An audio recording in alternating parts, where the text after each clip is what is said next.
Snow lay heavy on the lawn, each flake a secret folded into Graceland's velvet hush.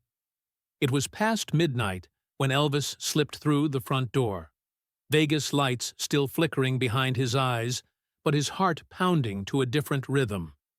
He shed his coat, boots clicking on the polished floor, and paused outside his bedroom.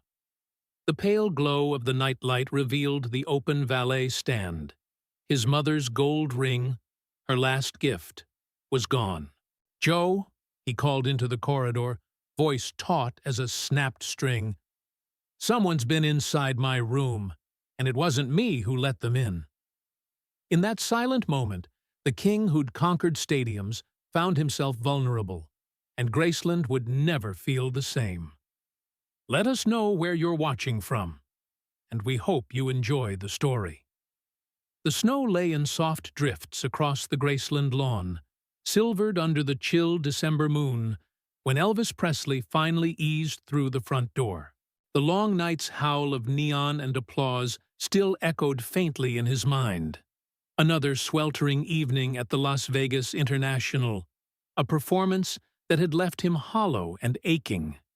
He'd made every note count, but the roar he craved had felt oddly distant, like a lover's voice through a closed door. Now, home at last, he slipped off his suede boots on the tiled entryway, the cold biting his ankles through thin socks. Joe Esposito met him in the library, coat collar turned up against the drafts slipping under heavy drapes. Elvis offered only a nod. Snowflakes danced outside the stained glass window while he passed through the yellow glow of lamplight, his breath rising in small clouds. He paused at the threshold of his bedroom, a sanctuary turned unfamiliar, and felt that peculiar stillness a man senses when something is not as it should be. He pressed a fingertip to the oak door's carved edge and pushed it open. The room smelled of cedar chests and mothballs, his grandmother's lavender sachets tucked inside cedar drawers. The bed's white spread lay undisturbed, save for the faint indentation of his pillow, an invitation he'd spurned for the last hour in search of something missing. He stepped in, boots echoing once on polished hardwood, and flicked on the bedside lamp. Everything looked in place. Glossy black guitar leaning against the mirrored wardrobe, sequined stage shirts hanging in the armoire, the low chest where he kept precious mementos. Yet his heart tightened as he moved to the glass-topped valet stand. There should have been a small black leather box resting there. Inside it, the ring his mother had given him on his 17th birthday, her last gift before cancer took her. He drew in a sharp breath, fingers brushing the polished surface. The box was gone. Elvis's lungs constricted with surprise rather than anger. He set down his coat, ran a hand through his hair, and crossed to the chest of drawers. Opening each one methodically, he paused at the second drawer, the lining disturbed, fine moonlight revealing scuff marks where the box should have lain. No ring. He closed his eyes, memories flickering, his mother's warm smile as she slipped the ring onto his finger, her whispered wish for him to shine in the darkness. That ring had been more beacon than jewel. Now it was absent. He straightened, voice low and controlled. "Joe!" he called through the door. Moments later, Joe Esposito stood at the threshold, concern creasing his brow. His breath was visible in the chill, his hands curled into his coat pockets. "Boss?" Elvis's gaze did not waver as he pointed at the empty glass stand. "It's gone. My mother's ring." Joe stepped in, eyes narrowing as he scanned the room. Did you see anyone else here?" Elvis moved to the heavy safe built into the wall, a feature few knew was real. He set fingers on the keypad, noting the slight smudge of prints on the dial. "Someone was here," he said gently, "not just to take the ring. They touched this." He pressed the final code, The safe's door swung open to reveal rows of envelopes and contracts, but no disturbance among them. Yet something felt off. Perhaps a folder had been lifted and replaced hastily. Joe flicked on the overhead light. Its halo revealed footprints in the thin dust beside the safe. One pair on the Persian rug, another set of slippered impressions near the wardrobe. "We'll check the cameras," Joe said, already pulling a small walkie-talkie from his belt. "Maybe the night guard saw someone." Elvis held out a hand. No alarm was tripped. He turned slowly, as though listening for phantom whispers behind the silks and velvets. They didn't want to set anything off. They came for more than jewelry." Joe swallowed. "Aren't you mad?" he ventured. Elvis's lips curved in a fleeting smile that did not quite reach his eyes. "Mad isn't the word. I'm curious." He crossed back to the wardrobe, lifted the hem of his stage cape, and revealed a hidden button on the collar. He pressed it. A panel slid open, revealing an inner compartment holding his beloved white jumpsuit. The fabric was untouched, but his heart quickened at the knowledge that someone had searched his most personal spaces. He met Joe's gaze, voice calm, but filled with something like resolve. "Find out who was here, Joe, and find out what they wanted. Because this ring, it isn't just a piece of metal. It's my mother's promise to me. If they came for that, I need to know why." In the hush of his bedroom, shadow and silence settling like snow on the drapes, Elvis felt a flicker of something he'd not known in years. Anticipation. This was more than theft.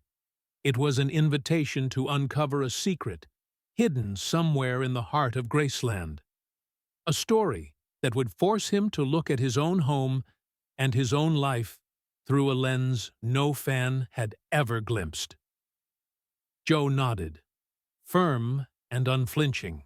"I'll get on it right away." Elvis watched him leave, the door closing on the last sliver of lamplight. He stood alone, fingertip brushing the empty stretch of the valet stand, heartbeat alive with questions. The ring had vanished, but he sensed it would return in the unraveling of truths he had thought long buried.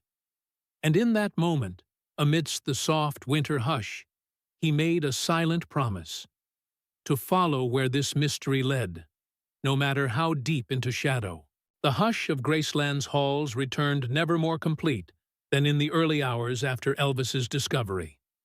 The corridors lay deserted, the echoes of last night's laughter and music replaced by the soft tick of an antique mantel clock. For 2 days, Elvis and Joe Esposito had scoured every room, every secret panel and locked drawer, searching for clues. The household staff, a diminutive butler, 2 chambermaids, a pair of night watchmen, were questioned gently, each cleared by their own alibis. No one admitted to seeing anyone unknown slip through those grand doors. Yet one shadow loomed larger than the rest: Tom Jenkins, the new electrician. He'd arrived a month ago, slight, shy, with a pale face and a nervous manner. Elvis had noticed him in the early hours, tinkering with wiring in empty rooms, eyes flickering like a candle in each corner. Now, Joe had mentioned that Jenkins was the last man recorded on the motion sensors near the private safe. A brief, wordless silhouette in the hallway camera. Elvis had asked Joe to summon him, without fanfare, to the kitchen for a quiet talk. Elvis found Jenkins stirring a fresh pot of coffee at dawn, the kitchen's pastel tiles bathed in cold light. The windows looked out onto the snowy grounds. The trees were heavy with new frost. Jenkins's hands trembled slightly around the coffee pot's handle, his knuckles pale. When Elvis entered, the young man jumped, spilling a few drops onto the floor. "Elvis Presley," Jenkins said, voice tight, forcing a grin. "Didn't expect to see you so early." Elvis nodded, stepping past the marble island. He folded his arms across his chest, the light catching the sequins on his robe. "Tom," he said, using the electrician's given name. "I want to talk about the ring." His tone was calm, but Jenkins flinched as though struck. The young man set the coffee pot down with exaggerated care. I know you're upset, sir, but I didn't mean for this to happen." Elvis leaned forward, elbows resting on the countertop. "Show me what you mean." Jenkins's eyes darted toward the back door, the route he'd taken when he fled moments after the theft. His jaw worked once, twice. He licked his lips. "You have to understand, sir," he began, voice quivering. "It's my daughter, Eliza. She's sick." The single word fell like a pebble into still water. Elvis's jaw clenched. Jenkins pressed on. I don't know how long she has, but she needs surgery. Costs more than I can pay. My wife, she left. Said I abandon her to chase pipe dreams. All I have is this job." His eyes filled. A tear traced down his cheek, slipping into his collar. Elvis studied him, heart pounding. The ring was gone, his mother's last gift. And here was a man whose despair had driven him to trespass. Jenkins brushed at his eyes, clearing his throat. "I tried the safe. I wanted to take something valuable just as proof. I can pay it forward. But I couldn't find the combination. I panicked, and I left before anyone saw." He ran a hand through blackened hair. "After that, I thought maybe I could earn it back. But every time I saw the ring missing, I feared I'd killed her memory." Elvis's chest tightened. He remembered his mother's laugh, the fragile sparkle she'd eyed in that gold band. He recalled his own 15-year-old self, nervously slipping it on his finger. The promise of protection he'd felt. He straightened. "You tried to steal my mother's ring." His voice felt distant in that tiled room. "Yes," Jenkins whispered, "and it broke something in me. He swallowed. "I'm sorry." Elvis's face softened. He ran a finger along the edge of the marble counter, watching the veins stand out on Jenkins's clammy hands. "Tell me," he said slowly, "where you found the ring." Jenkins blinked. "In the laundry room. I'd hidden it in my locker, planning to sell it. But He bowed his head. "I couldn't go through with it.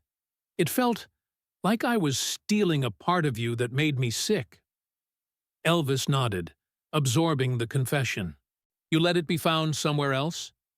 Jenkins nodded again. "So it looked random." He looked up, fear and shame and relief mingling in his eyes. Silence stretched. The coffee pot hissed as leftover water learned to boil. Then Elvis spoke, voice low. "You did wrong. You tried to break trust." He paused, letting the kitchen's stillness amplify his words. "But you stopped yourself. That takes more guts than you know." Jenkins exhaled, shoulders slumping.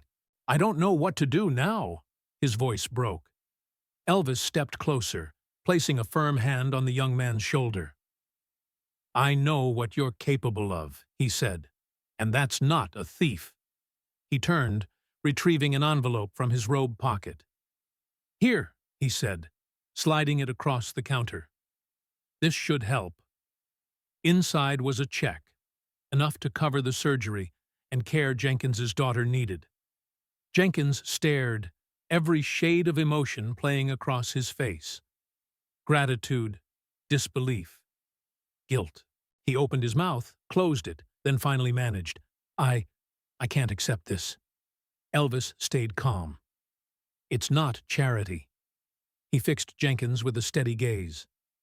"It's a chance. One chance to prove what you can do with it. Only this once." Jenkins's eyes flooded. "I won't let you down." Elvis nodded. "Good." He placed a hand on the younger man's shoulder. "Get back to work. And Tom?" Jenkins looked up. "Yes, sir?" "Earn it back," Elvis said softly. "Prove to me, and to yourself, that you're worth it." The young electrician swallowed hard, then nodded. As he turned away, he trailed glances at the empty spot on Elvis's wall where the ring once hung, now visible only in memory. Elvis watched him go, then sank onto a stool, the first real rest he'd had in days. He closed his eyes, breath even, accepting that sometimes the gentlest mercy could be the strongest power of all. Elvis Presley stirred the embers of dawn's first light as he reclined in the opulent, dimly lit solarium of Graceland, the gentle flicker of a single lamp painting long shadows across the parquet floor. The night's frost still clung to the magnolia blossoms outside, but inside the room's warmth, Elvis steeled himself for a decision that would ripple far beyond these walls. Just hours earlier, he had confronted Tom Jenkins in the kitchen, listened to the young electrician's confession of desperation, witnessed the tremor in his voice as he admitted nearly stealing the ring Elvis's mother had given him. Now, the darkness of night had given way to a pale sunrise, and Elvis sat at the edge of a low settee, chestnut hair ruffled, white satin pajamas whispering against the velvet cushion. He folded his hands, mind wandering back to his own days of hunger and loss, how often he had pushed past shame to beg, to scrape, to dream. Tom's plight mirrored something in him, a shadow that stretched back to childhood. Joe Esposito hovered by the entry arch, checking his watch with a soft click of impatience. Elvis looked up, eyes clear but heavy with resolve. "Joe," he said, voice quiet but firm, "I've made up my mind." Joe offered a cautious nod. "All right, boss. What's the plan?" Elvis rose and walked to a small side table where a manila envelope rested. He lifted it gently, fingering the crease. "I'm not going to fire him. I'm not going to press charges." His gaze met Joe's, and Joe's eyebrows lifted. "Instead, I'm giving him a job, a permanent spot here in the tech department. We need good men, loyal men, and I want him to know that this place can be a second chance." Joe took a breath, glancing toward the door. "You know some folks won't agree. They'll say we're setting a bad example." Elvis shook his head, cradling the envelope. "I'd rather set an example that breaks a cycle. Jenkins thinks he's done wrong, but the biggest theft would have been letting him walk out that door without hope." He slid the envelope into his pocket. "And I've got something else for him." He tapped his chest, where a small bulge marked the hiding place of a treasured cross, an heirloom from his mother, worn close for decades through every triumph and trial. Joe's jaw worked. "The cross, sir? You're giving him that?" Elvis nodded. "It belonged to me, but I want it to belong to someone who needs it more. It's not charity, it's a chance. And I'm serious, Joe. One chance. Jenkins has got to earn it back, but we'll be here to give him that ladder." An hour later, beneath the morning sun's fragile glow, Elvis and Joe waited in the shadowed wing corridor just off the opulent foyer. Jenkins arrived in greasy coveralls, hair mussed from sleep, wrists still faintly scarred where his hands had gripped tools more than desperation. He froze at the sight of Elvis, approached with a hesitant half-bow. "Elvis," Jenkins whispered, voice cracking. "Sir, Elvis held up a hand, emerald eyes steady. "Tom Jenkins, step into my office." The office was a snug chamber lined with gold records and black and white photographs that chronicled Elvis's meteoric rise. Jenkins's gaze darted from the shimmering awards to the plush leather chair behind a rosewood desk. He swallowed, coating his throat. Elvis closed the door behind them, sealing their world away from prying ears. Elvis moved to an antique cabinet and withdrew a thick envelope. "Here," he said, handing it across the desk. "That will cover your daughter's surgery and bills. No strings attached, until you sign on for full-time work here. Jenkins's fingers trembled as they closed around the manila. He looked up, disbelief etched on his face. Elvis, I don't know what to say. His breathing hitched. I was wrong. You don't have to do this. Elvis's auburn brows knitted. I do. Your life, your daughter's life. That matters more than any ring. He reached inside his jacket, producing the small gold cross on its tarnished chain. Jenkins's breath stopped. And this, Elvis continued, you take this too. It's my mother's cross, meant to guide, to protect.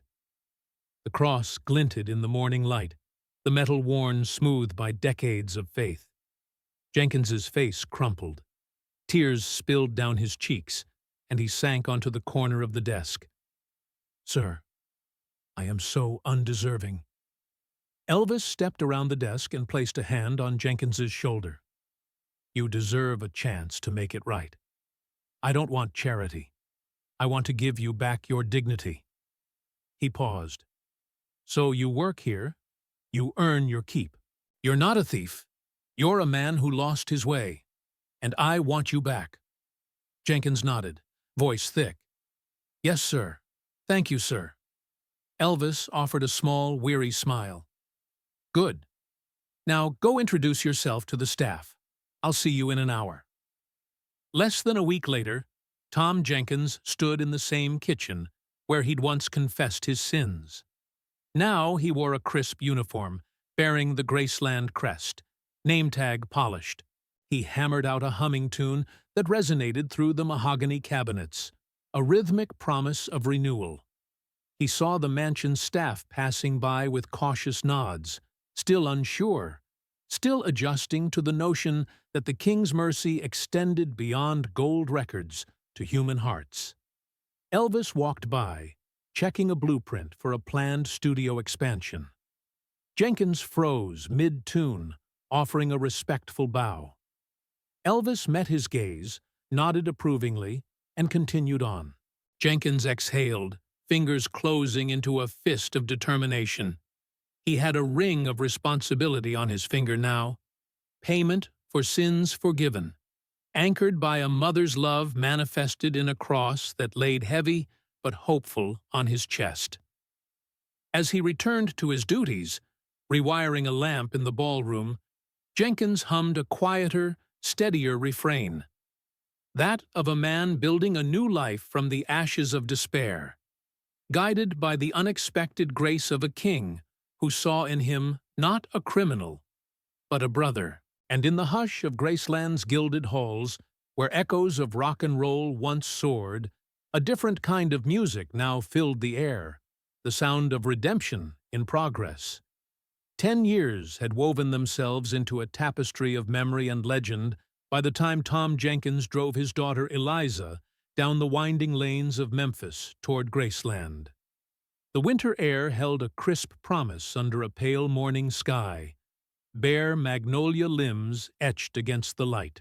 Tom's black sedan rolled to a hush near the familiar gates, their gold lettering catching the dawn. He cut the engine and paused, fingers tightening on the wheel, as though steeling himself to step back into a world that had once felt out of reach. Eliza, now 12, slipped from her booster seat with gravely solemn eyes. The surgery had been a success, and her laughter, once stifled by illness, was returning in bright, unexpected bursts. She wore her father's old work jacket, faded to midnight blue, and carried in her small hand the velvet box that had stayed with Tom always, the golden cross Elvis had pressed into his palm that dawn in the kitchen. They walked up the drive together, boots crunching on the frosted gravel.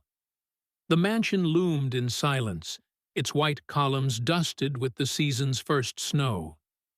No flashbulbs, no frantic crowds, only the hush of morning and the gentle crunch beneath their feet. Tom led Eliza toward the rose garden, where a simple stone bench bore a brass plaque. Elvis Aaron Presley, the January 8, 1935. August 16th, 1977. Beloved son, father, friend. Eliza pressed the cross against the plaque, head bowed. Her breath curled in the cold, the same breath that had once threatened to falter before the chance her father had received. Now, with steady hands, she placed the cross on the cold stone, its chain rattling softly in the hush. Tom knelt beside her, throat catching. "You know," he began, voice low, "Elvis didn't give me that cross out of pity. He gave it because he believed I could be better than my worst moments." Eliza looked up, eyes bright. "He said it wasn't charity. It was a chance." Tom nodded. "Yes." He reached into his coat and withdrew a small journal, his own log of repairs, appointments, and, for years, a single line each day recording his thoughts. "Earned my keep." He flipped to the final page, where his entry read, "Thank you, Elvis." He laid the journal beside the cross. A quiet wind stirred the branches overhead, scattering a few snowflakes across the lawn. The mansion windows were dark, but Tom felt the weight of unseen eyes, Elvis's spirit woven into every board, every memory. He clasped Eliza's shoulder. "Let's go home, sweetheart. We have work to do." As they turned away, Tom paused and looked back at the mansion. The cross lay there, warm against the cold stone. For a long moment, father and daughter stood in silent salute to a promise kept across a decade. They walked back to the car, footsteps echoing in unison. Eliza's hand found her father's, and they drove away from Graceland, leaving the cross to catch the morning light. A quiet testament to redemption's enduring power. Sometimes, a chance is more than punishment.